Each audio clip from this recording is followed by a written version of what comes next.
Bien, estamos listos ya, hermanos, para arrancar un servicio más aquí desde su iglesia cristiana Efesios 4:23, acá desde Cartago, Costa Rica, para todas las personas que sabemos que nos acompañan a través de este video en nuestro canal de YouTube.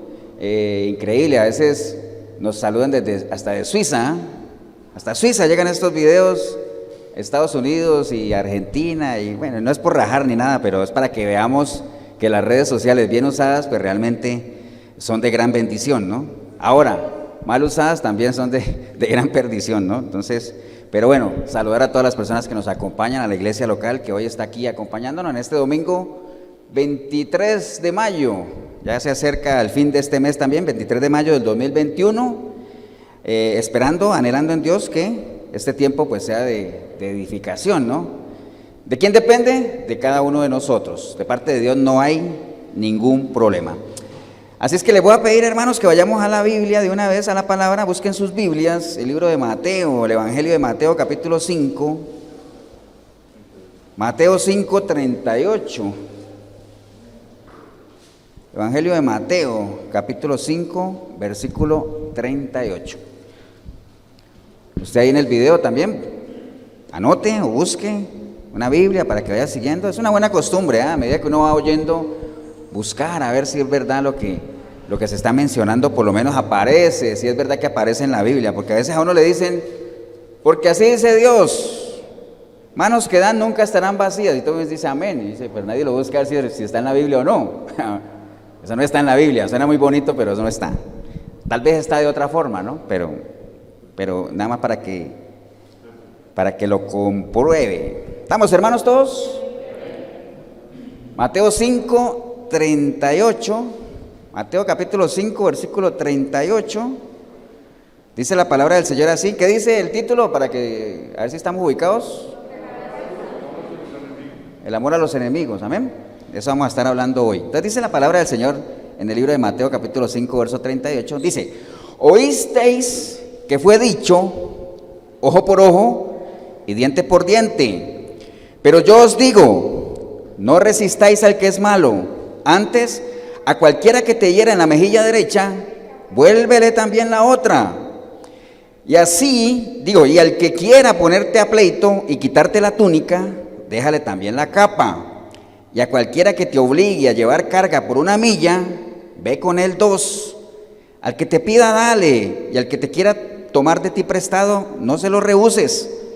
Oíste que fue dicho, amarás a tu prójimo y aborrecerás a tu enemigo, pero yo os digo, amad a vuestros enemigos, bendecid a los que os maldicen, haced bien a los que os aborrecen y orad por los que os ultrajan y os persiguen, para que seáis hijos de vuestro Padre que está en los cielos, que hace salir su sol sobre malos y buenos y que hace llover sobre justos e injustos.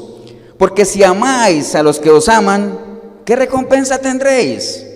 ¿No hacen también lo mismo los publicanos? Y si saludáis a vuestros hermanos solamente, ¿qué hacéis de más? ¿No hacen también así los gentiles? Sed pues vosotros perfectos, como vuestro Padre que está en los cielos es perfecto. Padre, te damos gracias en este día, Señor. Gracias por tu palabra, Señor, que siempre nos da la oportunidad de poder ubicarnos, reflexionar, meditar sobre ella, Señor. Te damos gracias por este espacio, Señor, por este momento que tenemos la oportunidad de no solamente de escucharla, sino de hacerla nuestra, Señor.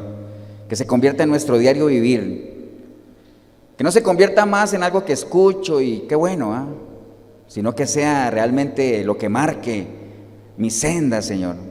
Para eso la has dejado, Señor, para que nos redarguya, nos anima, nos exhorte, nos prepare, Señor.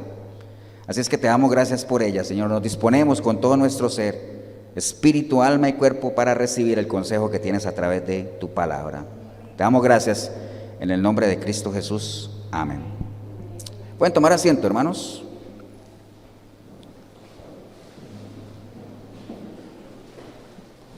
Bien, acabamos de leer una porción de la palabra que hace parte de ¿qué? ¿Ustedes se acuerdan del Sermón del Monte? Eso, Jorgito, del Sermón del Monte. O sea, el Sermón del Monte, acuérdense que es una de las enseñanzas más completas que hay, ¿no? De hecho, fue el sermón más extenso que el Señor dio. Capítulos 5, 6 y 7 de Mateo, todos Esos 3 capítulos hacen parte de lo que es el Sermón del Monte, donde se incluyen obviamente las bienaventuranzas, y el Señor hace un repaso muy extenso de lo que debe ser la naturaleza del cristiano, cómo el cristiano debe vivir, cómo debe ser. Acuerda que ahí se habla de la sal, se habla de que somos la luz del mundo, habla del divorcio, habla de la regla de oro, del tratar a los demás, bueno, habla de tantas cosas, de la limosna, bueno, y esta es parte de lo que él está hablando, que tiene que ver con el amor hacia los enemigos, ¿no? Cuando uno habla de enemigos y todo ese lenguaje, la Biblia por lo general está muy llena de lenguaje así como de enemigos, de guerra, de luchas, de peleas, de batallas, ¿cierto que sí? Es un lenguaje muy popular en la Biblia, ¿no? Entonces, ¿por qué? Porque no es un secreto, ¿no? No podemos negar nosotros que estamos en ¿qué? Estamos en guerra, ¿amén o no? Eso es lo primero, nosotros reconocer que nosotros estamos en guerra. Ahora decir, pastor, ¿en guerra con quién? Yo no veo Costa Rica peleando con nadie. Sí, pero es que estamos hablando de otro tipo de guerra, ¿no? Como cuando hablamos de paz, estamos hablando de otra paz. Cuando hablamos de libertad, estamos hablando de otra libertad. ¿Estamos, no? Entonces, en esto de las guerras, nada más para hacer un contexto ahí, qué importante es que nosotros estemos actualizados, ¿no? Que nosotros tengamos las herramientas adecuadas, ¿no? Por ejemplo, ahora que hablo de esto de las guerras, ¿ustedes saben por qué el ejército de Israel es uno de los mejores ejércitos del mundo? ¿Por qué creen? Ahora, no me vayan a decir, ¿por qué es el pueblo de Dios? Sí, pero no. ¿Por qué? No, tampoco. Pero hay una razón por la cual el ejército de Israel es uno de los mejores del mundo. ¿Por qué está tan preparado? ¿Por qué? ¿Por qué? Porque siempre están en guerra. O sea, lleva yo no sé cuántos años en guerra. Si no es con los palestinos, es con los tantos árabes que los rodean. Entonces, si no pelea con uno, pelea con el otro. Y si no pelea con ese, pelea con el de acá. Y si no pelea con todos. ¿Tiene qué? Tiene 2 grandes socios. Sí, y también, entonces, por ejemplo, cuando Israel se va a enfrentar con Palestina, pues lo hace solo, ¿cierto? Porque mide al contrincante y dice, no, yo con ese puedo. O si se va a medir con todos los árabes que están ahí, se avienta solo. Pero si Israel se fuera a enfrentar con Rusia, ahí dice, no, aquí yo necesito ¿qué? Alianzas. Entonces, eso le pasa al ejército de Israel. Lo mismo que le pasa, por ejemplo, al ejército de Colombia, que toda la vida ha estado peleando con la guerrilla. Entonces viene el ejército de Venezuela a armarle la bronca cuando el ejército de Venezuela nunca ha peleado con nadie. Tienen puras armas chinas que ni entienden los manuales porque no hay quien se los lea porque son chinas. Bueno, ese es otro paréntesis, eso no tiene nada que ver. Pero bueno, entonces en esto de las guerras, qué importante es, y lo hablamos el martes pasado que estábamos compartiendo con el discipulado de qué hacemos los martes, de que en esto de las guerras, como estamos en una guerra espiritual, Dios nos ha proveído de armas, ¿cierto así? Entonces hablamos en ese entonces de la armadura del cristiano y que son armas espirituales, muy completas, por cierto. El Señor nos ha dado a nosotros el yelmo de la salvación, el casco de la salvación. ¿Qué más? La coraza de justicia, el cinturón de la verdad, el escudo de la fe, los zapatos del evangelio, prestos los zapatos o el calzado del evangelio y la espada del espíritu. O sea, es una armadura muy completa para nosotros poder pelear, ¿cierto? Pero eso es parte de el tener las armas. Hay una parte que es clave cuando uno está en guerra y es el que uno pueda ¿qué? Identificar al enemigo, ¿no? Identificar con quién estoy peleando. Lo que les hablaba ahorita de Israel, si ellos saben con quién están peleando, ellos dicen, yo puedo con este porque yo sé lo que tengo y sé lo que el enemigo tiene también.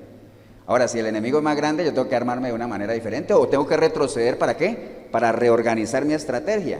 Entonces, es clave en esto de las guerras que nosotros podamos, ¿qué? Identificar al enemigo, amén, hermanos. Identificar, aparte obviamente de que tengamos las armas adecuadas, porque tampoco nos sirve de nada identificar al enemigo si no tenemos con qué pelear. De nada nos sirve tener con qué pelear si no sabemos contra quién. De nada nos sirve el que yo sepa que tengo que pelear y sé con quién tengo que pelear, pero no tengo armas. ¿Me entiende? Entonces, en esto tiene que estar uno preparado por todo lado. Saber con quién peleo, con qué peleo y si lo que tengo para pelear lo sé manejar o no.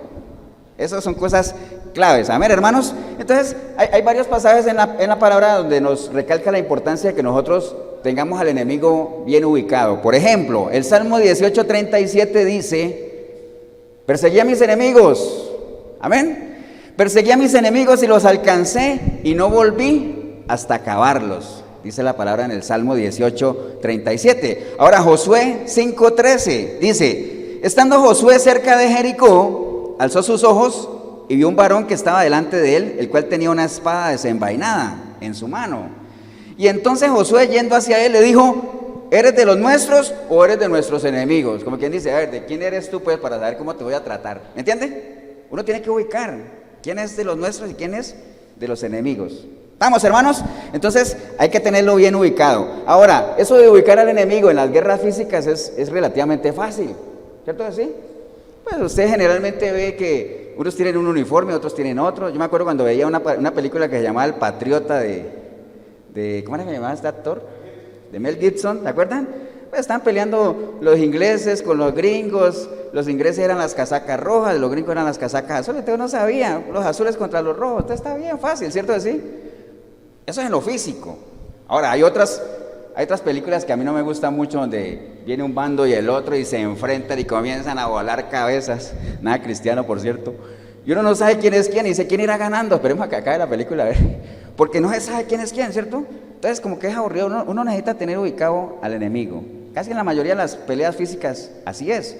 En un partido de fútbol, ahora usted dirá, es que no son enemigos, pero son adversarios. Pero usted sabe que uno tiene un uniforme de un color, otro del otro. Entonces, en la parte física es muy fácil porque el enemigo uno lo ve. Ahora, cuando estamos en una guerra espiritual, es complicado.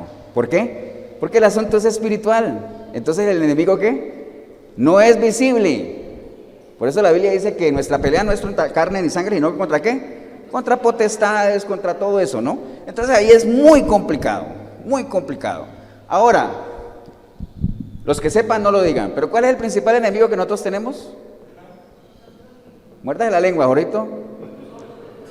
¿Cuál es el principal enemigo que nosotros tenemos? Nosotros mismos, ¿ah? Y lo digo porque usted le pregunta a 10 cristianos y, bueno, ahorita tal vez hayan escuchado, pero 8 de cada 10 dicen el diablo, de una, ¿no? Satanás. Sí, es un enemigo a considerar y la Biblia dice, no ignoren las maquinaciones del enemigo, y ese enemigo tiene poder, amén. Pero el principal enemigo que nosotros tenemos somos, ¿qué? Nosotros mismos. Y cuando el enemigo somos nosotros mismos, más difícil todavía es ubicarlo. ¿Sabe qué dice la Biblia? La Biblia dice, ¿quién reconocerá sus propios errores? Nadie. Nadie. ¿Por qué? Porque es muy difícil que uno reconozca los errores de uno. Es mucho más fácil ver la paja en el ojo ajeno. Eso es facilísimo. Entonces, más complicado todavía es identificar al enemigo ahí, ¿no? Entonces, acabamos de leer algo que el Señor enseñó en el Sermón del Monte, donde dice que nosotros tenemos que amar ¿a quién? A nuestros enemigos. Entonces parecería como algo contradictorio, ¿no? Que usted diga, pastor, pero me tiene confundido. ¿Por qué? Porque me está diciendo que yo tengo que perseguir al enemigo y no regresar hasta que lo aniquile. Y ahora me está diciendo que yo tengo que amar al enemigo. Entonces, ¿qué hago? Al fin, ¿qué? Bueno, son dos contextos totalmente diferentes, ¿no? Dos contextos totalmente diferentes. Cuando se habla en el Salmo 18 de perseguir al enemigo y todo eso, uno tiene que visualizar al enemigo y saber que si tú no lo destruyes, él te destruye a ti. O sea, acuérdese que la otra vez cuando un rey era derrocado, casi que toda la familia del rey la exterminaban, ¿no? Porque no se podía dejar a nadie vivo. Porque ese nietecito del rey, cuando creciera con ese resentimiento y todo eso, ya comenzaba a armar una revuelta y se iba en contra de aquel que mataron a su familiar. Por eso es que, ¿te acuerdan de la historia de Mefiboset, no? Que no me voy a meter ahí. Mefiboset era nieto de Saúl. Cuando mataron a Saúl, por salvarlo a él, fue que se le cayó a la niñera, se lastimó la pierna y quedó cojo y fue a dar a una tierra que se llamaba... ¿Cómo se llamaba la tierra donde fue a dar Mefiboset? Lodebar, ¿se acuerdan? Tierra de tristeza, amargura. Ese es otro tema, un día estos lo volvemos a retomar porque es una buena enseñanza.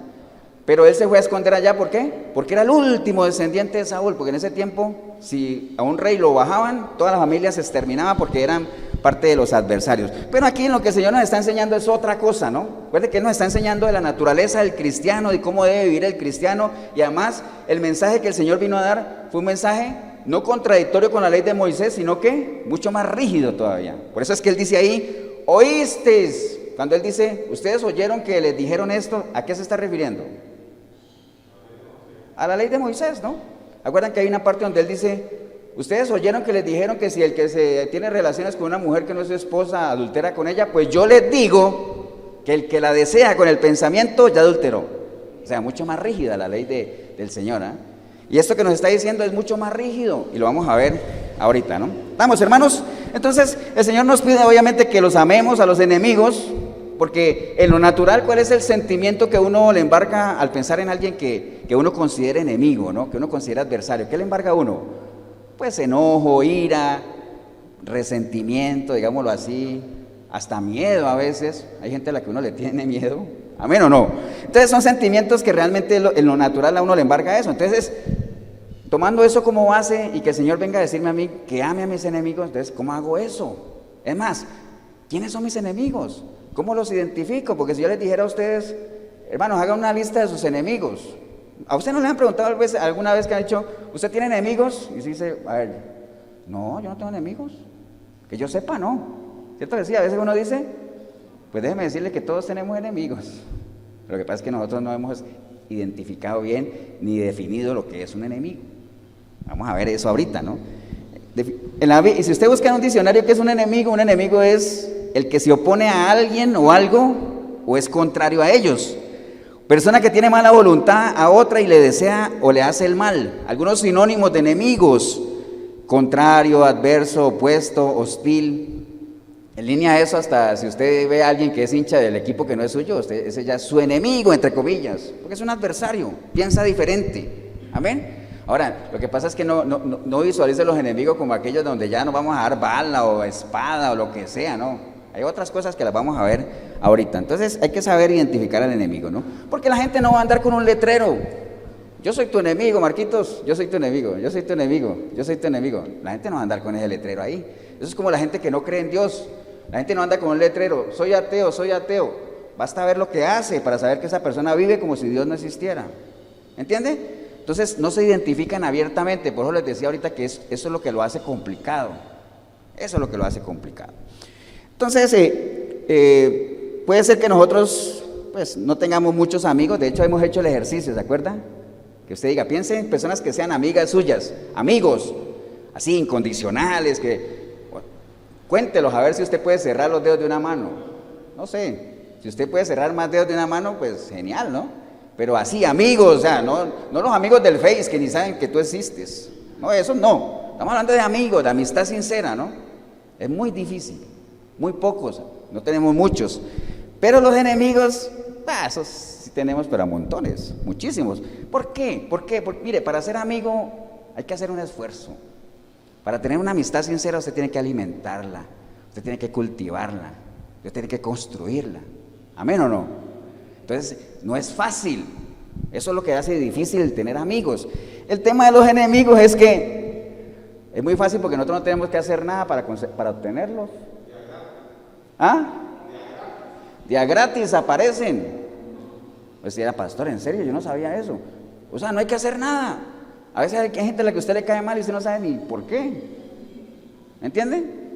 Pero bueno, para allá vamos. Entonces, ¿qué dice la palabra? ¿Qué dice la palabra cuáles son esos enemigos? ¿Cómo identificarlos? Bueno, el Salmo 13:4, mire lo que dice el Salmo 13:4, dice: para que no diga mi enemigo, lo vencí, mis enemigos se alegrarían si yo resbalara.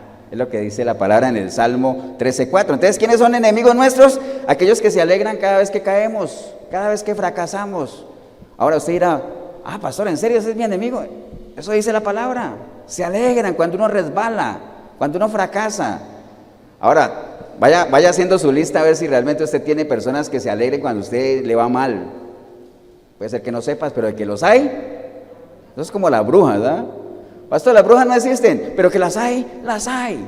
Entonces, gente que se alegre cuando uno fracasa, no creo, pastor, pero déjeme decirle que sí los hay. Entonces, Salmo 38:19 dice: porque si mis enemigos están vivos y fuertes y se han aumentado los que me aborrecen sin causa.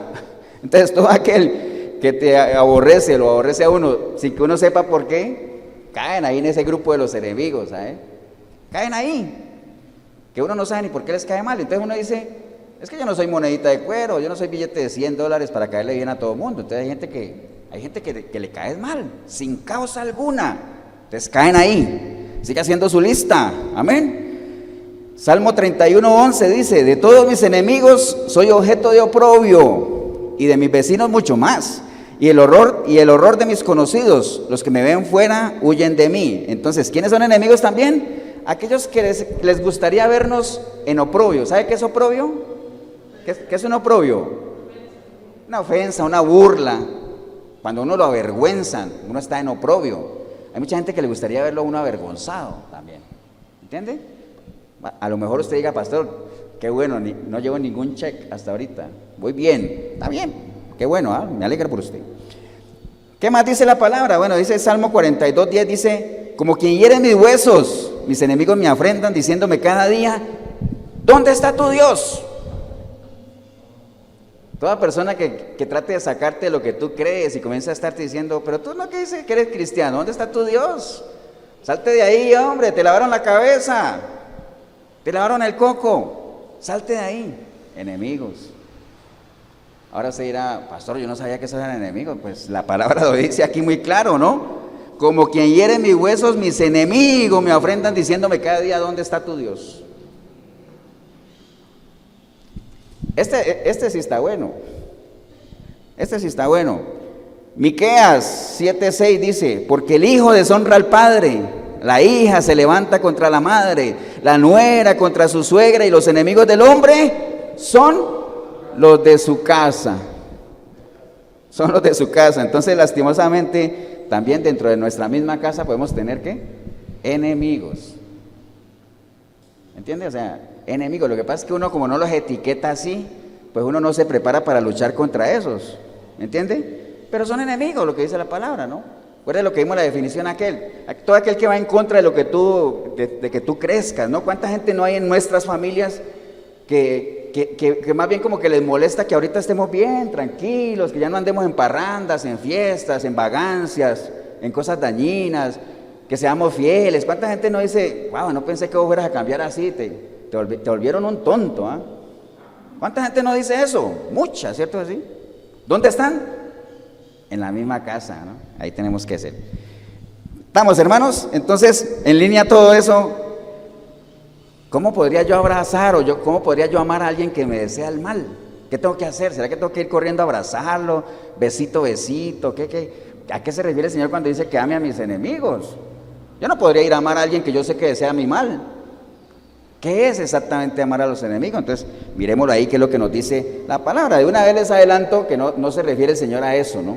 A que uno tenga que ir y alguien que te aborrezca, tengas que ir a abrazarlo y todo ese asunto. Y no se trata de eso, ¿no?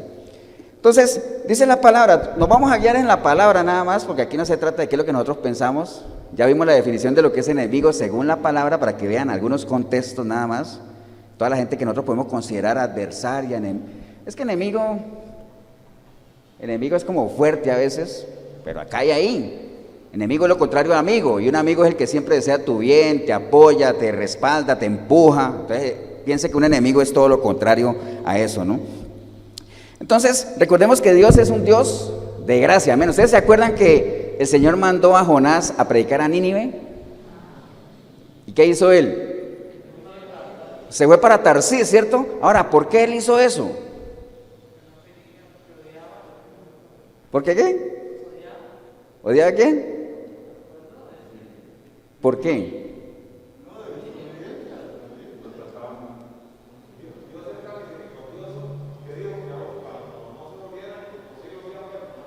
No, sí, los iba a perdonar, pero ¿saben qué era la rabia de Jonás? Que hasta al final del libro de Jonás, que el Señor le dice a Jonás, pero ¿por qué te enojas tanto, hombre? Si a ti no te corresponde enojarte por lo que yo haga, en palabras más, palabras menos, y le puso un ejemplo ahí de una calabacera y todo ese rollo, ¿no?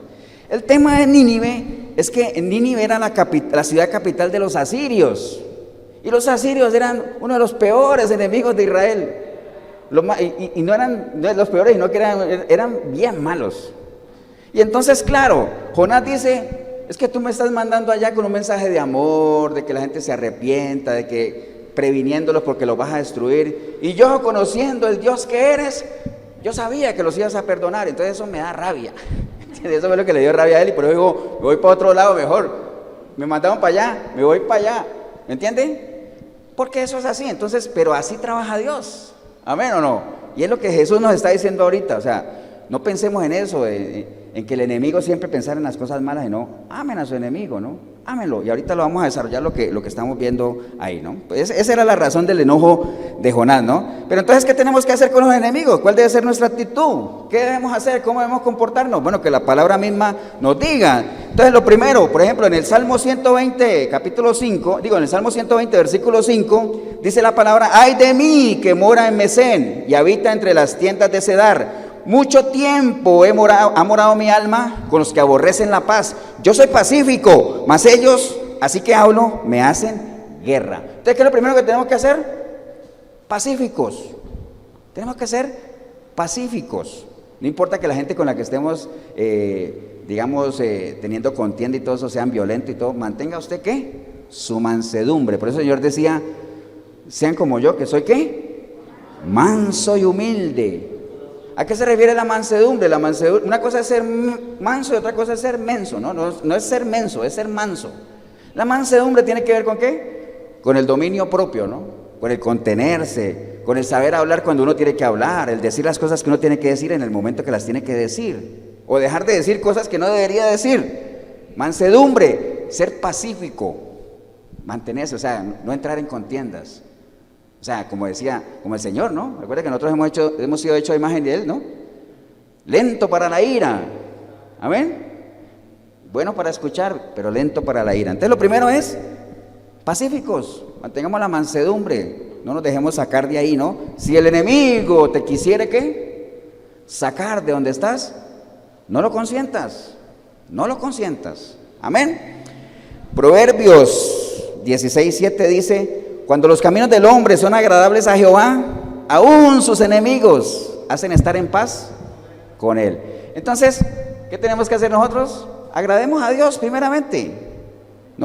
Como decía Pablo, yo no podría agradar a la gente y a Dios. Yo primero agrado a Dios, y en la medida que yo agrade a Dios, agradaré a la gente, aún a mis enemigos. Amén. Porque ahí lo está diciendo la palabra. Si yo agrado y camino en los caminos de Jehová, aún mis enemigos estarán en paz conmigo. Entonces es lo que nosotros tenemos que preocuparnos. Pero bueno, vamos a caerle a lo que leímos ahorita de Mateo 5:38. Vamos a estar ahí.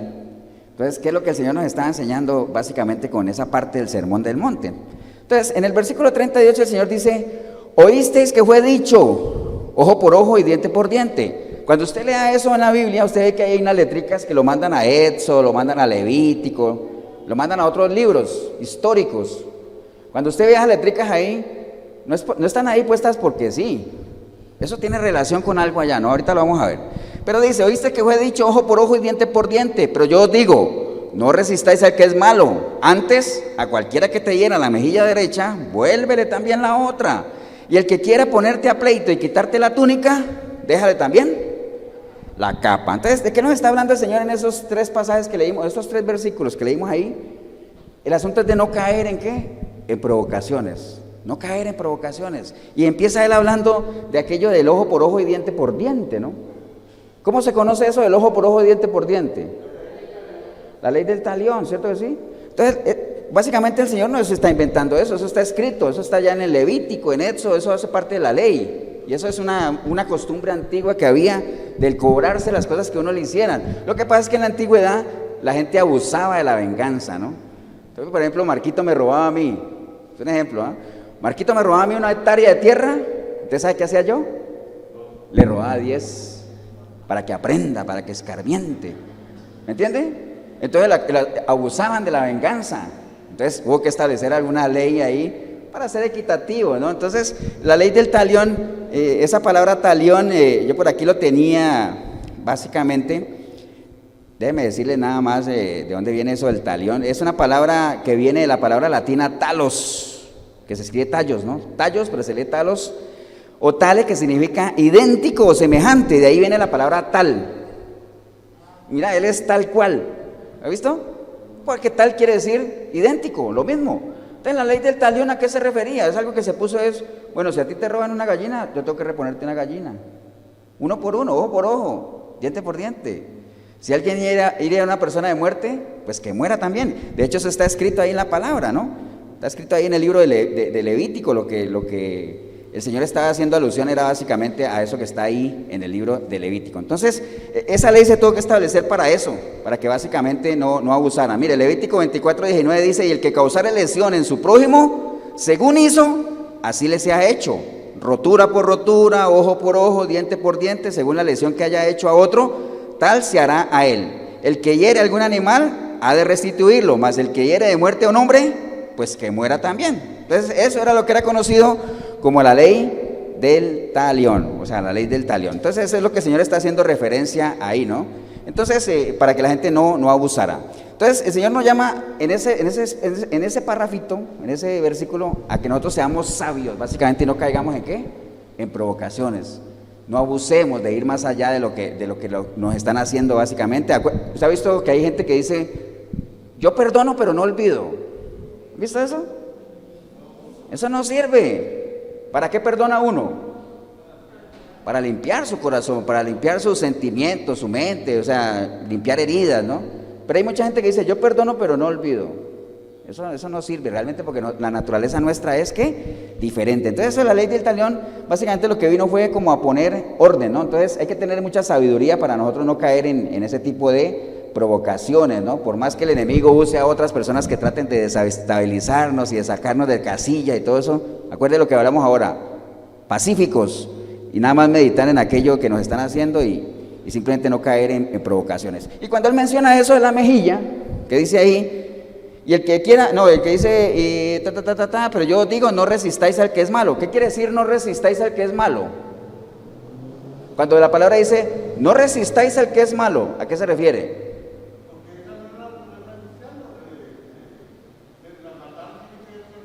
Eso es como, por ejemplo, hay un versículo que dice que en los tiempos finales la gente no va a soportar la sana doctrina. ¿Qué quiere decir que no va a soportar la sana doctrina? Que no la van a aguantar, ¿no?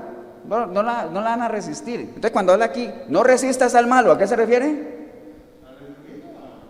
Sí, no, al malo no, estamos hablando de enemigos en general. No resistas al malo es, o sea, no lo evites, no le hagas el quite, porque dice más bien, no resistas al malo. Antes, a cualquiera que te hiera la mejilla derecha, vuélvele también a la izquierda. Mira, eso de pegar en la mejilla derecha va más allá de lo que conocemos en nuestra mente. Recuerde que nuestra mente es una mente finita, ¿no? Cuando a usted le dicen, golpea la mejilla derecha, inmediatamente uno cierra los ojos y se imagina a alguien, ¡pah! ¿Cierto así?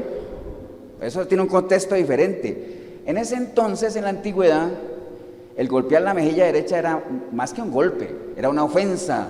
Eso era terrible, porque ubíquense ustedes, para que a mí alguien me pegue en la mejilla derecha, ¿con qué mano me tendría que pegar? Con la izquierda, ¿cierto así? Y golpear con la izquierda en la antigüedad era algo tremendamente ofensivo. De hecho, a los zurdos en la antigüedad los asociaban con cosas demoníacas y todo eso. Y hasta el siglo pasado a los zurdos les amarraban la mano izquierda para obligarlos a que escribieran con la derecha, porque eso era algo inaceptable. ¿Se acuerdan o no? Que hasta hace mucho tiempo tampoco uno veía, es que los zurdos y amárrenle para que aprenda. Y en la antigüedad el ser zurdo era algo delicado, ¿no? Entonces, golpear con la zurda era una ofensa, era una provocación. Entonces, Señor, de aquí, igual, en la misma línea lo que estamos hablando ahorita es, no caigas en provocaciones. Si alguien te golpea tu mejilla derecha, entonces ofrécele la izquierda también. O sea, manteniendo ¿qué? El dominio propio. Amén. ¿Usted cree que uno va a hacer eso en lo natural? Alguien te pega en la izquierda y inmediatamente vuela patada, ¿eh? ¿Me entienden? ¿Quién va a decir, ahora pégame aquí? Pero eso va más allá de eso, ¿no? No caigamos en provocaciones. O sea, no caigamos en provocaciones. Pero eso tiene ese contexto ahí del asunto de la mejilla izquierda, ¿no? El no caer en provocaciones. ¿Estamos, hermanos? Mire lo que dice Proverbios 17:14, dice, el que comienza la discordia es como quien suelta las aguas. Deja pues la contienda antes de que se enrede, ¿no? O sea, ¿para qué entrar en contienda, no? Ahora usted dirá, pastor, entonces las discusiones son malas. Si son constructivas, no. Si es una discusión constructiva en la cual se va a llegar a algo que edifique, algo que nutra, algo que realmente te dé una enseñanza, las discusiones son buenas. Pero hay muchas discusiones que no llevan a ningún lado. ¿Me entiende? Entonces, a esas contiendas es lo que uno no debe caer en eso, en ese tipo de provocaciones. Por eso a veces cuando alguien, recuerda que les he dicho varias veces, cuando alguien te llega a preguntarte algo, uno tiene que saber cuál es la intención de la pregunta, ¿no? Si es aprender, si es construir o si es crear contienda, ¿no? Si es crear contienda es mejor desechar eso para nada. ¿Estamos, hermanos? Y después lo que dice es, y al que quiera ponerte a pleito y quitarte la túnica, déjale también la capa, ¿no? El que quiera ponerte a pleito, o sea, el que te busque bronca y te quiera quitar la túnica, pues dale la capa también. Acuerden que la túnica en ese entonces eran las prendas de vestir que usaba la gente, ¿no? La gente por lo general tenía 2 túnicas. Y aparte de la túnica tenía una capa, que la capa tenía un significado un poquitico mayor, ¿no? De hecho, la capa a la gente que pedía en la calle era como su patente, ¿no? Como su permiso para pedir limosna, para tener cierta consideración con esas personas. Entonces, ¿qué pasa? Las túnicas eran embargables. Si alguien tenía alguna deuda o algo así y no pagaba, le embargaban la túnica. Ahora, no me pregunten con qué quedaba porque no me ha llegado a la mente hasta allá. Pero le quitaban la túnica, era embargable. La capa no, la capa era inembargable, porque tenía un valor superior a la túnica. Pero el Señor, ¿qué es lo que dice ahí? Si alguien te quiere quitar la túnica, pues dale la capa también. Como quien dice, no le prestes atención a las cosas materiales, despréndete, las cosas que supuestamente son valiosas en lo natural, despréndete de eso, ¿me entiende? O sea, no te dejes provocar, te piden la túnica, dale la capa también. O sea, que se vea en ti realmente ese desprendimiento, que realmente no te estás aferrando a ninguna de las cosas materiales, ¿no? No le demos valor. Lo más importante, o no lo hemos visto eso, si alguien te quiere quitar la túnica, dale la capa también. ¿Por qué? Porque lo más importante que es estar en paz. ¿Para qué me voy a comprar una bronca? Estar tranquilo, ¿no? ¿Para qué? ¿Quieres llevarte eso? Llévatelo. Entonces, como cuando uno le van a robar, ¿no? Que hay gente que se enfrenta con los ladrones y se enfrenta y dice, te van a robar un celular, traiga eso. ¿Para qué, no? Hay cosas más importantes que eso. ¿Estamos, hermanos? ¿Amén o no? Sí, señora. Dice túnica, es una especie de camisa larga. La capa se lleva encima de ella. La capa y la túnica son dos. Sí, la capa era un poquito más, inclusive la capa servía en las noches para protegerse, para resguardarse. La túnica era la prenda de vestir básica, digámoslo así. Pero cuando el Señor dice, ¿quieren llevarte la túnica que no vale tanto? Pues dale la capa que vale más también, para que vean que realmente en ti no hay ningún ánimo de contienda, ¿no? ¿Estamos, hermanos? Bueno, después sigamos leyendo. Dice, y cualquiera que te obligue a llevar carga por 1 milla, ve con él 2. Y al que te pida, dale. Y al que quiera tomar de ti prestado, no se lo rehuses, ¿no? Entonces, eso de el que te pida cargar 1 milla, ¿cuánto es 1 milla? ¿Cuánto? 1,5 kilómetros es 1 milla. Entonces, no sé si usted sabía que en ese entonces el ejército romano, que era el que mandaba, digámoslo ahí, ellos tenían la potestad o estaban autorizados para que cualquier persona que anduviera por ahí, ponerlo a cargar 1 milla, su carga, ¿no? Por ejemplo, si yo fuera un soldado romano y llevara un bulto y me encuentro a Marquitos ahí haciendo nada, hey, ven, cárgame esto, 1 milla, porque estás obligado a hacerlo, es una obligación. ¿Entiende? Por eso se acuerdan de Simón el Sirene, que el hombre estaba ahí metido, ahí viendo el espectáculo y todo eso, le pusieron a cargar la cruz 1 milla, porque era una obligación. Entonces, ¿qué es lo que dice el Señor ahí? Si alguien te pusiera a cargar 1 milla, pues ve con el 2. De ahí es donde viene el asunto de la milla extra, ¿no? Caminar la milla extra, hacer algo de más, ¿no? Haz más de lo que se espere de ti, ¿no? ¿Me entienden? Y acuérdense que en las cosas de Dios siempre hay más. ¿Acuerdan del joven rico? Yo ya hice todo, he cumplido los mandamientos. Bueno, pues te falta algo. Ah, no sabía. Siempre el Señor está esperando ¿qué? Más. El Señor le decía a Josué, esfuérzate. No era que Josué no se esforzara, es que siempre puedes dar más. Siempre se puede dar más. ¿Me entienden? Todo aplica a eso. ¿Estamos, hermanos?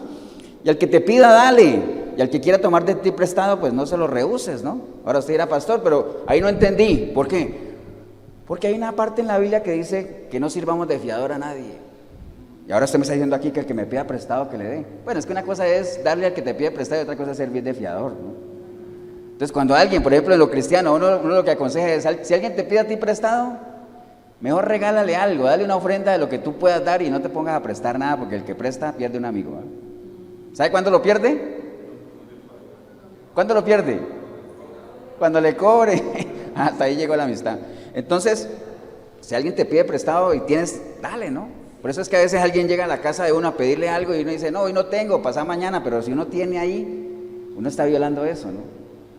Una monedilla. Ahora, lo que pasa que dice es que no les pueden acostumbrar a la gente a estarle dando. Bueno, ya eso es cosa de la persona, lo que haga con lo que uno le dé, ¿no?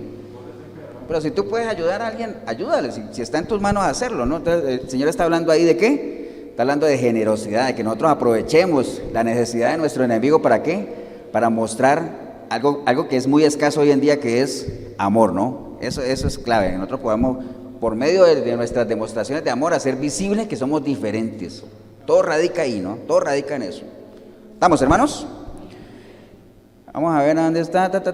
Bueno, les decía lo de Simón y Sirena. Hay que recordar lo que el apóstol Pablo nos decía, de qué manera nosotros podemos derrotar el mal, ¿no? ¿Se acuerda que está en Romanos 12:20? Dice, así que si tu enemigo tuviere hambre, pues dale de comer. Y si tuviere sed, pues dale de beber. Pues haciendo esto, ascuas de fuego amontonarás sobre tu cabeza. No seas vencido de lo malo, sino que más bien con el bien vence el mal, ¿no? Entonces hagamos cosas buenas, o sea, acuérdense que no era que el que me la hace me la paga, no. Si alguien te hace algo, pues dale el doble de lo que te hizo, ¿no?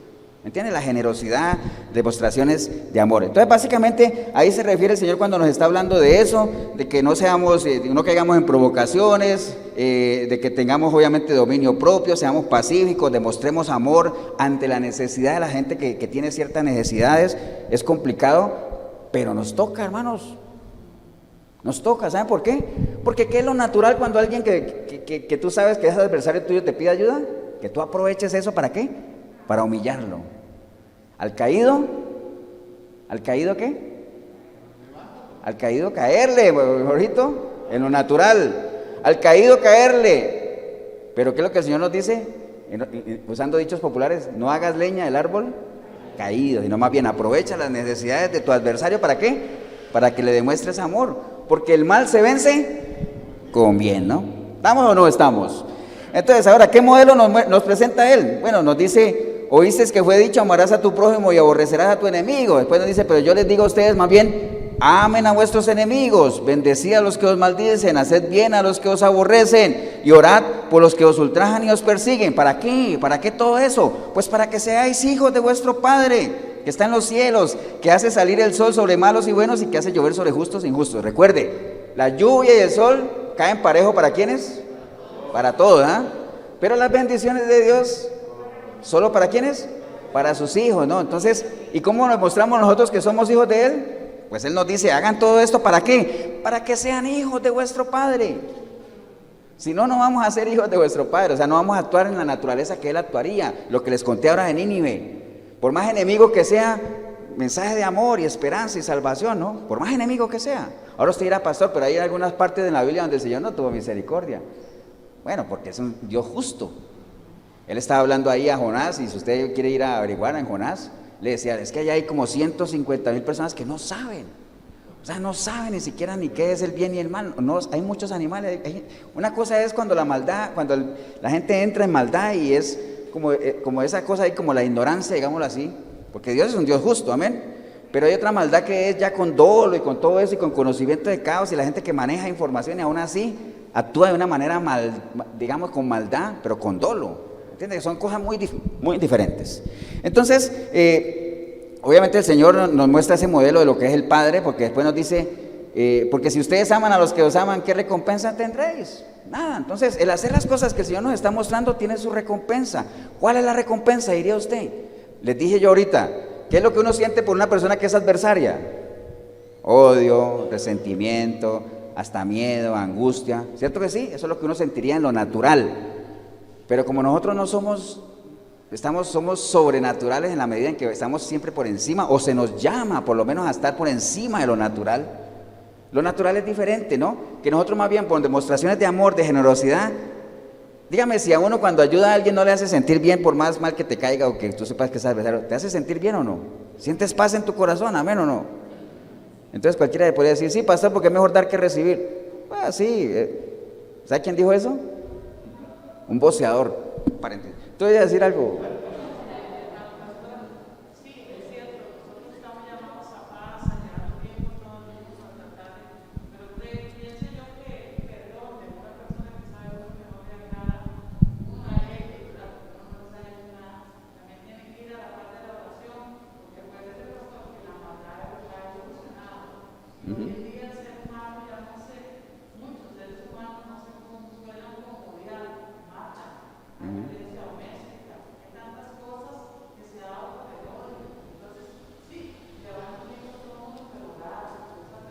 No, sí, bueno, porque a veces me dice a veces mi hija, que es la que no está aquí, ve el video y dice, papi, ¿qué pasó en tal parte que hubo un momento de silencio ahí? Porque eso que dijo Martita no sale en el video. Pero ella lo que Martita está diciendo para que salga ahí es que sí, está bien, como dice la palabra, en la medida de lo posible, ¿estás bien? Los unos con los otros, pero que uno no puede descuidar la oración, está bien. Obviamente la oración no se puede descuidar ni para esto ni para nada. ¿Por qué? El poder del cristiano, como dice por ahí una canción, ¿dónde está? En la oración. ¿Y por qué? Porque orar es hablar con Dios y una relación la fortalece la comunicación. Eso está bien, Martita, pero acuérdate, todo esto que estamos hablando aquí, ¿ustedes creen que si alguien me odia a mí, por ejemplo, poniéndome de ejemplo, o yo le caigo mal, y si yo hago buenas obras por esa persona, ¿usted cree que esa persona va a cambiar?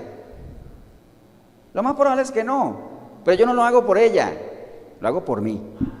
¿Entiendes? Lo hago por mí. Yo puedo orar por esa persona para que se arrepienta y todo, pero yo puedo hincar rodilla a las 3, 4, 5, 6 de la mañana, 8 de la mañana, 1 de la tarde, 3, 5, 7, 10 de la noche y al otro día otra vez. ¿Eso hará que esa persona se arrepiente? No.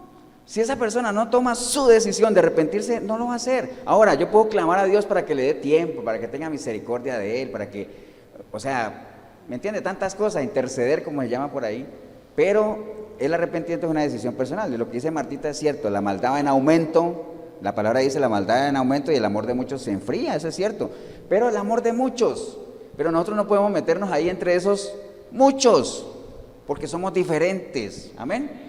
O sea, nosotros no podemos escudarnos en eso, es que como la maldad va en aumento, que es cierto, el amor de muchos se enfría. Ah, bueno, entonces es normal que yo me enfríe. No, nosotros no podemos enfriarnos, ni siquiera entibiarnos, peor. Nosotros tenemos que seguir calientes, ¿no? Y si usted siente que se está enfriando, haga como Abacú. ¿Qué dijo Abacú? ¿Qué dijo Abacú? Aviva el fuego, Señor, avívalo. Pero acuérdese, para avivar algo tiene que estar calientito todavía, porque si usted deja que se enfríe, eso ya no lo prende nadie, ¿no? Por más que lo sople, ¿no? ¿Estamos, hermanos, o no? ¿Amén o no? Entonces, el modelo que el Señor nos pone ahí es, obviamente, el modelo del Padre, ¿no? Nosotros sabemos cuál es la naturaleza del Señor, o sea, eso no es parte de nuestra naturaleza natural, de que nosotros amemos a nuestros enemigos, porque lo natural, como les dijo ahorita, es más bien que sintamos adversión, sintamos odio, sintamos lo que sentiría alguien fuera del reino de Dios. Nosotros, como somos diferentes, recuerden que nosotros tenemos una naturaleza diferente y el Señor nos ha llamado para que seamos, ¿qué? Diferentes. Tenemos que actuar de una manera diferente. Amén. Entonces no pueden embargar esas cosas, más bien el amor. Recuerde que todo lo que hablaba del apóstol Pablo, que decía que yo puedo hacer lo que sea, yo puedo hablar en lengua, yo puedo repartir mis bienes, yo puedo vender mi carro y hacer obras de caridad, yo puedo hacer lo que quiera, pero si no tengo amor, nada soy. Entonces, la base de todo eso, ¿cuál es? El amor. Y el Señor nos dejó el ejemplo, ¿no?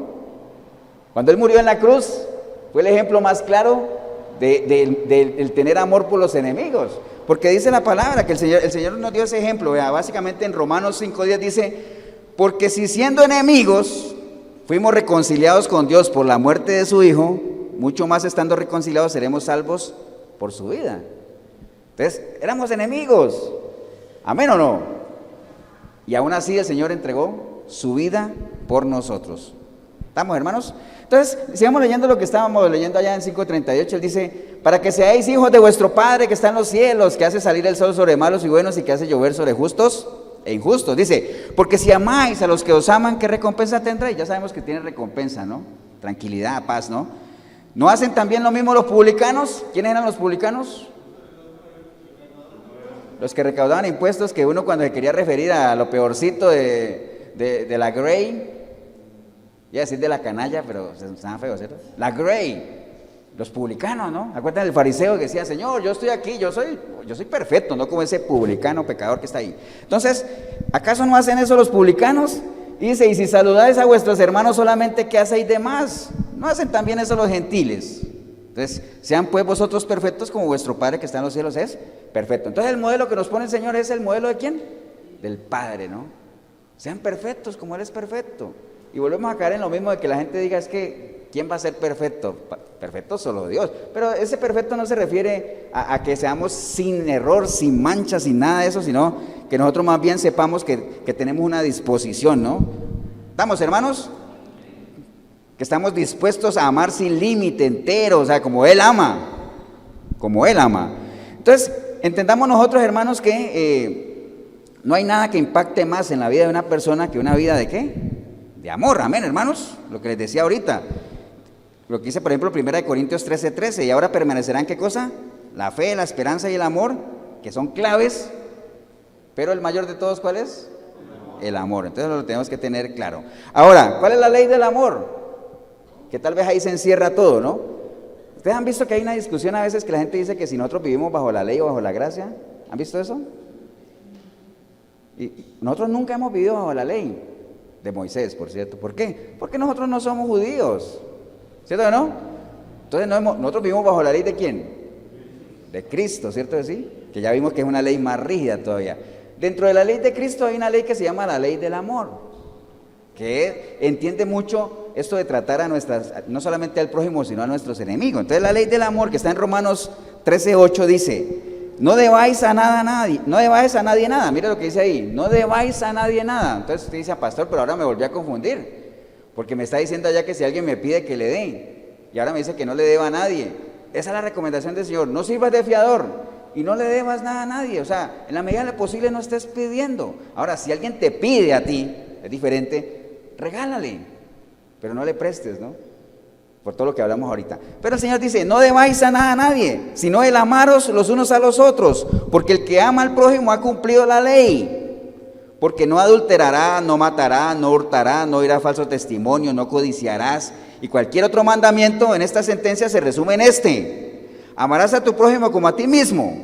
El amor no hace mal al prójimo, así es el cumplimiento de la ley del amor. Entonces, ¿cuándo cumple uno la ley del amor? No, pero según lo que acabamos de leer, ¿cuándo uno cumple la ley del amor? Cuando uno no le hace daño a nadie. Entonces, ¿qué es amar al enemigo? No le hagas daño. No le hagas daño. Entonces, primero empieza por ahí, no le hagas daño. Trascender, ¿qué es? Pero subir un peldaño a eso de ¿cómo debemos tratar a nuestros enemigos? Lo primero, no le hagas daño. Y si yo quiero subir en escalón, ¿qué debería hacer? Hazle el bien. ¿Qué es hacerle el bien? Lo que acabamos de hablar ahora, ¿no? Si alguien te pega aquí, pues ofrécele la otra, no caigas en contienda. Si te piden la túnica, dale la capa. Si te pide, dale. Si es que puedes, ¿no? Porque nadie está llamado ¿a qué? A lo imposible tampoco. Yo no puedo dar lo que no tengo, tanto en lo material como en lo espiritual. Yo no puedo dar amor si no tengo amor. Yo no puedo dar consuelo si no he sido consolado. Yo no puedo perdonar si no he sido perdonado. Entonces, yo no puedo dar lo que no tengo, ¿no? Pero en la medida que yo tenga, lo doy. Por eso es que, ¿se acuerdan de la historia de los apóstoles cuando encontraron al pordiosero que les pidió plata? ¿Qué le dijo Pedro? Pues yo no tengo plata porque los discípulos eran limpios, ¿cierto que sí? Ellos vivían de lo que la gente les daba, ¿cierto que sí? Pero ellos decían, pero eran limpios en lo natural, ¿no? Pero ricos espiritual, y por eso decía, yo no tengo plata ni oro, pero lo que tengo te voy a dar. Palabra, ¿no? Ahora, ¿podemos dar eso? Mucho. ¿Podemos dar amor? Mucho. ¿Podemos darle la mano a alguien que lo necesita? Mucho, ¿no? No importa y no se limite solo a la gente que usted estima, es que a los que yo estimo, a los que quiero, a los que amo, está bien, pero dice la palabra, ¿qué recompensa hay en eso? Nada, ¿no? A veces a mí me ha llamado gente que yo ni conozco, que quieren ayuda y les dicen, bueno, vengan a la iglesia, porque yo no puedo estar viniendo desde San José a Cartago a llevar una ofrenda o algo, vengan a la iglesia, vienen un domingo, se les ayuda y no lo vuelve a ver uno. Está bien, ya yo hice lo que tenía que hacer, ¿cierto que sí? Abre uno el camino y todo eso, pero ya si la gente solamente eso es lo que le interesa, allá a ellos. Pero en la medida en que uno lo pueda hacer, hay que hacerlo. ¿Estamos, hermanos? ¿Amén o no? Juan 13:34 dice, un mandamiento nuevo les doy, que os améis los unos a los otros, como yo os he amado. ¿Se acuerdan de por qué ese mandamiento era nuevo? Porque uno puede decir, el Señor les dijo a la gente, vea, les voy a dar un mandamiento nuevo, ámense los unos a otros. Y uno dice, pero ¿por qué nuevo? Si eso está en el Antiguo Testamento cuando dice, oye Israel, Jehová uno es, se amarás al Señor tu Dios con todo tu corazón y al prójimo como a ti mismo. Eso es viejo, porque el Señor vino a decir que era un mandamiento nuevo.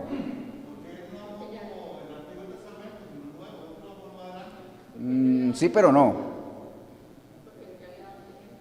Eso, Melissa, tú estuviste en lactancia, ¿no? Porque el Señor les dice, les voy a dar un mandamiento nuevo, que se amen los unos a los otros como yo los he amado. O sea, ya Él se puso de ejemplo, eso hizo el mandamiento nuevo. ¿Me entiende? Vino a dar el ejemplo. ¿Te acuerdan cuando Él le lavó los pies a los discípulos? Que ahí mismo saltó Pedro y dijo, siempre Pedro, ¿no? Señor, lavarme los pies tú a mí, jamás. Porque esa era una humillación tremenda, esa era una labor asignada al más bajo de los siervos. Y el Señor vino, entonces le dijo, si no te lavo los pies no tienes nada que ver conmigo. Uy, entonces en ese caso, no solo los pies, la cabeza, el cuerpo. Digo, no, el que está limpio no necesita sino lavarse los pies. ¿Se acuerdan de esa historia? Entonces el Señor vino ¿a qué? A poner el ejemplo. Eso hizo nuevo eso también. Dijo, yo vine a servir, no a ser servido. Entonces todas las cosas que Él hizo, las hizo por medio de ¿qué? Del ejemplo. Y por eso la gente lo veía y lo escuchaba a Él y se asombraban porque Él enseñaba con quien tenía ¿qué? Autoridad, porque lo que decía lo hacía. ¿Me entienden? No era como los fariseos que decían, hagan esto, pero ellos no lo hacían. Entonces eso hizo nuevo el mandamiento. Ámense en ustedes, como yo les amé. Ahora, ¿qué más demostración de amor puede haber en la cruz el Señor después de todo lo que le hicieron? Pidiéndole al Padre, Padre, perdónalos, porque ellos no saben lo que hacen. Esa es una demostración de amor tremenda por toda esa gente ahí que lo crucificaron, que le hicieron de todo, pero aún así Él intercediendo hasta último momento por ellos, ¿no? ¿Amén o no? Jeremías 15:19 dice, por tanto así dijo Jehová, si te convirtieres yo te restauraré. ¿Se acuerda que lo leímos hace unos domingos? Y delante de mí estarás, y si entresacar lo precioso de lo vil, serás como mi boca, conviértanse en ellos a ti y no tú a ellos. Entonces con el enemigo, si una persona que a usted le cae mal, que tiene por usted sentimientos de, no sé si odio o lo que sea, que te desea el mal, si tú correspondes de la misma manera, tú te estás convirtiendo a él. Amén. Entonces no estás aplicando eso que está aquí. La idea no es esa, la idea es que ellos se conviertan a ti. Que ellos se conviertan a ti y no tú a ellos. ¿Y cómo se puede hacer eso? Con lo mismo que acabamos de leer aquí, ¿no? O sea, si alguien te pide la jeta, todo lo que el Señor nos está enseñando ahí, porque ahí es donde nos quiere llevar, ¿no? Amar a los enemigos. Suena como muy difícil de lograr, pero si uno no tiene ¿qué? Si no hay en nosotros el mismo sentir que hubo ¿quién? En Cristo Jesús. Si no tenemos la mente de Él, si no tenemos los pensamientos de Él, con nuestra mente no va a ser posible porque vamos a actuar de una manera natural. Vamos a estar con el que me la hace, me la paga. El que me la hace, me la paga, no. Más bien en vez de eso uno pensaría en la regla de oro, ¿eh? No hagas lo que no quieres que te hagan. O más bien hazle a otro lo que a ti te gustaría que te hicieran. Esa es la forma de amar a los enemigos, ¿no? No pagar mal con mal, porque la única forma de vencer al mal es con el bien. Amén, hermanos. Entonces por ahí va el asunto. Ese es el modelo que el Señor nos puso. ¿Es posible amar a los enemigos? Claro que sí es posible. Ahora, pero para amar a los enemigos, ¿qué es lo que hay que hacer primerito? ¿Cómo arrancamos todo esto? ¿Cómo arrancamos la prédica? Para yo amar a mis enemigos, ¿qué tengo que hacer? ¿Ah? Bueno, amarme yo mismo está bien, porque yo no me puedo amar, no puedo amar a nadie, porque dice hay que amar a Dios y después amarme a mí y después amar a los demás. Eso está bien. Pero como empezamos la prédica, si yo quiero amar a mis enemigos, ¿qué es lo primero que yo tendría que hacer? Identificarlos, como hizo lo que hablamos ahorita de Josué, ¿no? Que vio ahí al varón con la espada y le dijo, bueno, ¿usted qué? ¿Usted de aquí o de allá? Identifíquese. No, pues si yo soy el varón de Jehová, entonces venga para acá.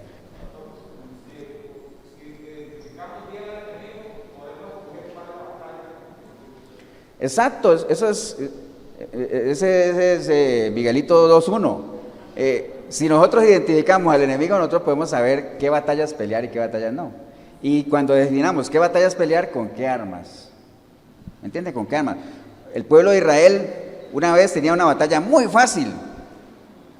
Tan fácil que mandaron a una parte del ejército nada más porque era un jamón puesto ahí. Era un pueblo enemigo, fueron a verlo y dijeron, no, esa gente, pero en 2 patadas.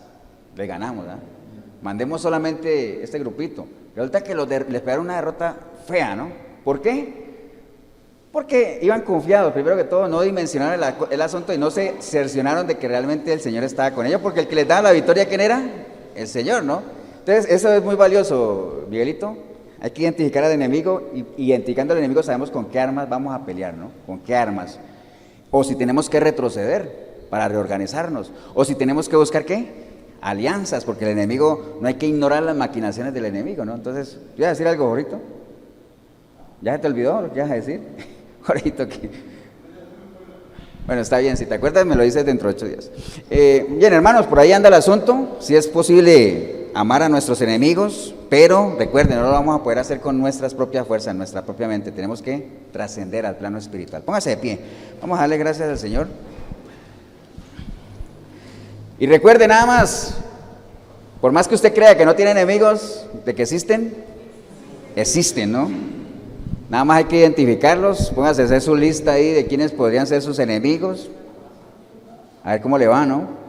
Y empiece a practicar lo que hemos estado hablando aquí, ¿no? No piense en eso, la ley del talión, nada más, el que me la hace, me la paga, ¿no?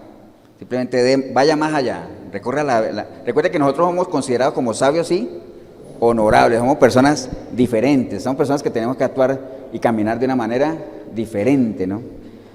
Padre, te damos gracias en este día, Señor, por una oportunidad que nos has dado, Señor, de poder meditar a través de tu palabra, Señor, y este tema que así a simple vista uno lo puede ver como confuso. ¿Cómo amar al quien me odia? Bueno, el que me odia es el otro, pero en mí, como estoy hecho a tu naturaleza, a tu imagen y a tu semejanza, en mí no hay ese sentimiento. Entonces, ¿cómo venzo el odio? Con amor. ¿Cómo venzo la mentira? Con verdad. ¿Cómo venzo la maldad?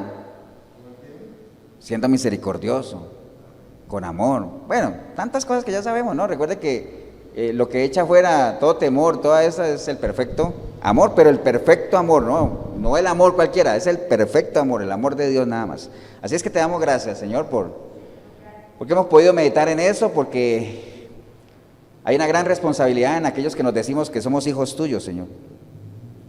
Y el anhelo tuyo es que nosotros caminemos como es digno de un hijo tuyo. No podemos ser inferiores a eso, pero para eso hay que estar preparados. Hay que saber manejar las armas espirituales que tú nos has dado, tener dominio propio, mansedumbre, templanza, fe, amor, tantas cosas que hacen parte del fruto de nuestra relación contigo, Señor. Y si hoy hubiera una persona aquí en este lugar o ahí en el video, que usted hoy ha entendido que realmente, pues bueno, es que no puedes identificar al enemigo porque el enemigo eres tú. Dice la palabra que Dios va a pelear contra tus enemigos, pero uno tiene que identificar cuáles son los enemigos de uno y si uno realmente es amigo o no es amigo de Dios. Porque si tú no eres amigo de Dios, ¿cómo esperas que Dios pelee a tu lado, pelee tus batallas o te anime a salir adelante, ¿no? Entonces eso es lo primero. Como decía, usted quiere paz en su casa, paz en sus tiendas, vuelva ahora en amistad con Dios. Y el Dios de paz habitará en tu vida, ¿no? Pero hay que volver en amistad con Él, ¿no? Ahora usted dirá, pastor, yo nunca he estado enemistado con Dios. ¿Cómo lo sabes? ¿Caminas con Él? ¿Lo conoces? ¿Lo consideras? ¿Tienes en cuenta todo lo que Él te dice? ¿Le dices Señor pero no obedeces su palabra? ¿Le dices que es tu Padre pero no le das honra? No eres amigo de Él. Entonces simplemente es tiempo de que se tome la decisión correcta y a partir de ahorita haya un antes y un después en tu relación con Cristo Jesús. Y ahí donde está, puede decirle, Señor Jesús, en este día he escuchado tu palabra, Señor, y más que identificar enemigos que no compartan lo que yo pienso de ti, creo de ti, yo creo que yo me he identificado hoy como enemigo tuyo, Señor. Simplemente porque camino en dirección contraria hacia donde tú me indicas, Señor. Amo lo que tú aborreces y aborrezco lo que tú amas, Señor. Me empeño con mi caminar, con mi accionar en deshonrarte a ti, Señor. Pisoteo tu rostro y tu sangre cada vez que hago o tomo una decisión, Señor. Simplemente, ¿por qué? Porque estoy caminando de acuerdo a mi voluntad y no la tuya, Señor. Pero no más. Hoy en este día, Señor, he entendido lo importante que es estar de tu lado, estar en tu lado, en tu bando, en tu ejército, en tu grupo, en tu equipo, ser colaborador tuyo, Señor. ¿Para qué? Para que tú puedas pelear a mi lado en contra de mis enemigos con las armas que tú me has dado, Señor, que yo sé que con mi mente no lo podría hacer, Señor. Por eso hoy yo clamo a ti, arrepentido, arrepentida, como nunca antes, Señor, para que tu preciosa sangre me limpie, Señor, de todo pecado. Tu Santo Espíritu pueda venir a mí y hacer de mí una nueva criatura, Señor. Y que a partir de hoy yo pueda no solamente buscarte, conocerte, amarte, servirte, caminar contigo, sino sentir, saber, Señor, que tú estás a mi lado peleando contra mis adversarios, Señor. Y yo sé que de tu mano, como dice tu palabra, caerán miles a mi derecha, miles a mi izquierda, Señor. Pero yo seguiré adelante, caminando hacia el propósito que tú tienes para mi vida, Señor. Bendigo yo el momento que decidí venir a este lugar o ver este video, porque empecé a verlo sin ti, pero ahorita te estoy recibiendo, Señor, como mi único y suficiente Salvador. Te doy gracias en el nombre precioso de Cristo Jesús. Amén y amén. Damos un aplauso, hermanos.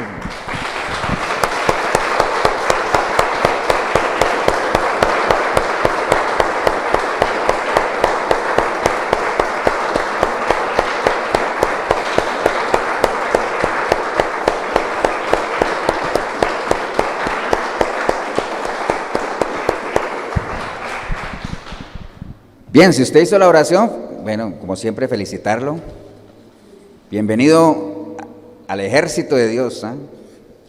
Ahora se dirá, ¿tan rápido, pastor? Sí. En el momento que una persona le entrega su vida a Cristo es como si uno se estuviera inscribiendo en el ejército de Dios. Ahora, lo que pasa es que en los ejércitos naturales, en el momento que usted se inscribe, es obligado, ¿eh? Que hay que adiestrarse en las armas, hay que acuartelarse, hay que recibir instrucciones, eso es obligado porque es obligatorio. Pero como en las cosas de Dios nada es obligatorio, usted se inscribe en el ejército de Dios, pero usted puede seguir en su casa viendo películas de Rambo. Pero eso no te va a instruir a ti para nada, ¿no? Tienes que adiestrarte en el manejo de las armas espirituales, que aquí están, ¿no? Acuérdese, yelmo de la salvación, la coraza ¿de qué? De justicia, el cinturón de la verdad, el escudo de la fe, el calzado del evangelio, la espada del espíritu. Todas esas hay que manejarlas y todas tienen que ver una con otra, ¿no? Pero nada de eso podrás hacer si no hay amor en ti, y la única forma de que haya amor en ti es que recibas el amor de Dios, y la única forma de recibir el amor de Dios es que lo conozcas a Él, porque no se ama lo que no se conoce, y la única forma de conocerlo es que lo busques en la palabra, y la única forma de que lo busques en la palabra es que tomes una decisión firme y decidida a partir de hoy de ser amigo de Dios. Amén. Así es que si en algo le podemos ayudar, la iglesia de Efesios 4:23, Cartago, costado norte de las ruinas, centro comercial El Dorado, todos los domingos, 10 de la mañana nos reunimos aquí. 87725957, mi número, usted me llama, me escribe, pastor, quiero ir el domingo a la iglesia, lo metemos a la lista y estará aquí con nosotros. Que el Señor los bendiga, un abrazo, nos vemos en una próxima oportunidad.